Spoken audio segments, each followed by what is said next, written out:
From Pacifica, this is Democracy Now! We're broadcasting from Seattle, Washington. There was one question that was voted on that ranked fairly high, and that was whether legalizing marijuana would improve the economy and job creation. I don't think that is a good strategy to grow our economy. So, all right. President Obama laughs off a question about the legalization of marijuana during his internet town hall. We'll speak with Norm Stamper. Yes, he was the police chief a decade ago during the Battle of Seattle. He also served on the front lines of the so-called war on drugs for many years. He now supports legalization. Then Sustainable Seattle. We'll be joined by one of the leading voices of the movement to build sustainable cities and reducing waste. He's the president of the Seattle City Council. And with the recession deepening, we'll take a look at how the economic crisis impacts your health. But first, with homelessness on the rise, more and more people across the country are living in tent cities. We'll speak with a resident of Nicholsville, Seattle's newest tent city. It's named for the mayor. All that and more coming up.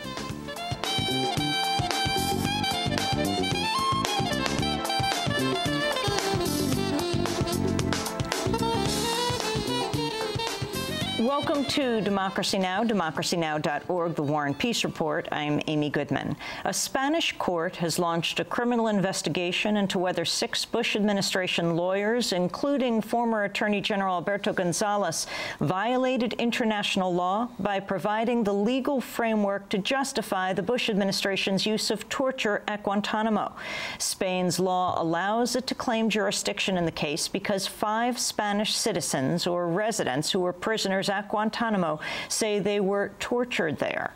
The case was sent to the Spanish prosecutor's office for review by Baltasar Garzón, the Spanish judge who ordered the arrest of former Chilean dictator Augusto Pinochet in 1998. The other former Bush administration officials facing investigation are former Justice Department officials John Yoo and Jay Bybee, Pentagon official Douglas Feith, Dick Cheney's former chief of staff David Addington, and Pentagon lawyer William Haynes. Michael Ratner of the Center for Constitutional Rights praised the Spanish court's decision and said arrest warrants might have already been issued. If you're any of those 6 at this point, you don't want to go to the 25 countries that make up the European Union because you may be subject to immediate arrest. What will happen next is this investigation will most likely continue in a very vigorous form. It will look at those 6, and it also has the possibility of going up the chain of command, not just to Rumsfeld, but all the way up to Cheney and Bush. So it's a serious investigation. It's one that the Obama administration has to take very seriously. And it means for them that the pressure is increasing, really, in this country to open its own criminal investigation. Michael Ratner is author of The Trial of Donald Rumsfeld. Meanwhile, former senior government officials have told the Washington Post the CIA's decision to waterboard and torture their first high-value captive, Abu Zubaydah, produced little intelligence. The officials said not a single significant plot was foiled as a result of Abu Zubaydah's tortured confessions. Most of the useful information gained from him was obtained before waterboarding was introduced. In Pakistan, gunners seized a police training academy in Lahore and killed as many as 40 police officers before Pakistani officials were able to retake the building after an 8-hour siege. As many as 80 officers were injured. The Pakistani newspaper Dawn said militants attacked the police academy with machine guns and grenades. 850 young cadets were inside the building when the assault began. The attack came 2 days after President Obama defended his decision to send 21,000 more U.S. troops to Afghanistan and to increase aid to Pakistan. Obama said his one goal is to wipe out al-Qaeda militants, whom he said were plotting new attacks on the United States. The world cannot afford the price that will come due if Afghanistan slides back into chaos or al-Qaeda operates unchecked. We have a shared responsibility to act, not because we seek to project power for its own sake, but because our own peace and security depends on it. And what's at stake at this time is not just our own security, it's the very idea that free nations can come together on behalf of our common security. The New York Times reports the Obama administration was divided over what to do in Afghanistan. The commanders in the field wanted a large surge of troops, but Vice President Joseph Biden reportedly warned against getting into a political and military quagmire. In business news, General Motors Chair and CEO Rick Wagoner has stepped down after he was asked to resign by the Obama administration as part of the government's demand for GM and Chrysler to restructure before receiving more federal aid money. President Obama is scheduled to unveil his full plan for the auto industry today.